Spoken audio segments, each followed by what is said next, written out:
There's a very powerful country and leader who has lost land in previous conflicts and wants to reunify their land across all borders and reunify their people on their rightful land. They take over one small area, then another, and then start a full-blown war with their neighbors. This kind of sounds familiar, I'm sure, but it's actually not Vladimir Putin. It was Adolf Hitler. After World War I and the loss and surrender of Germany, they signed the Treaty of Versailles, which took some land off of the Germans and tried to create a safe border in between the Allied troops and the Axis powers.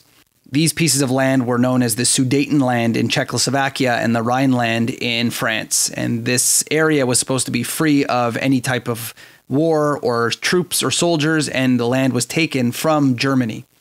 As Hitler gained power, one of the major things that he promised was to retake the Sudetenland and the Rhineland. Before 1939, as the war hadn't even started yet, Hitler decides to take over these pieces of land and move troops into the forbidden areas. And the world kind of sat still and said, okay, well, we're trying to avoid war, so let's just let him take it. Soon after, Hitler annexed Austria, which was the country that was seen as sort of a brother and sister to Germany. Hitler himself, of course, came from Austria, but felt like they were similar backgrounds, similar people, similar beliefs, so he wanted to annex it and make it all part of the greater German Reich.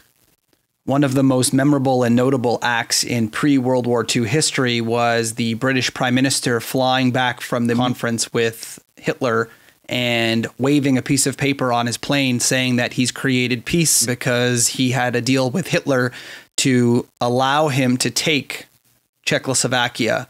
And that's all he was going to take, and he would take no more, but at least there would be peace. For anybody who knows this history, probably know that it doesn't turn out too well. And soon after, Hitler eventually invaded Poland and World War II began. What was so sad at the time was the fact that the world sort of sat by and did nothing as he took the Sudetenland and the Rhineland and then invaded neighbors like Czechoslovakia and Austria, allowed him to take over. The world sat by and hoped and prayed and dealt with empty platitudes and signed contracts claiming the war wouldn't happen. But in the end, the war eventually did happen because Hitler was lying and had hopes for world domination. We can see history repeating itself here with the Russian conflict and how Putin has slowly taken pieces of land and the world has sat by and done very little. In 2008, Putin moved Russian troops into Georgia, an independent country, in order to take over land that they claimed was rightfully belonging to them. The world sat by and did very little.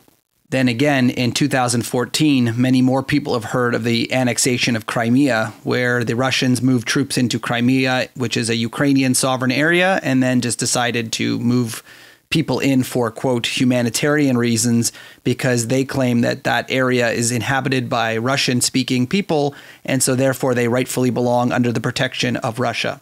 We see in the current conflict that Russia declared two parts of the Ukraine as independent states before invading them, claiming that these civilians who have Russian backgrounds need protection from the Ukraine. Funny enough, he even used the word Nazi as describing the Ukrainians to try and use that as propaganda. So yet again, they have annexed more pieces of a sovereign nation, and the world sits by and just asks them nicely to stop. As you can see, there are definitely some similarities between World War II and Hitler with Putin and the current situation.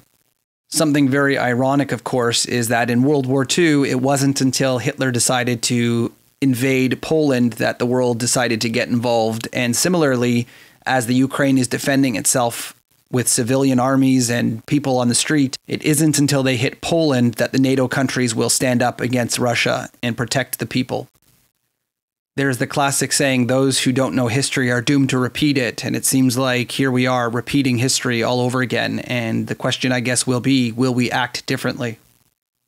In our next segment, we're going to talk a little bit about how we got here, why we're in this position, and what the history is going to dictate for what's currently happening now. We'll be right back on the Jewish Diaspora Report.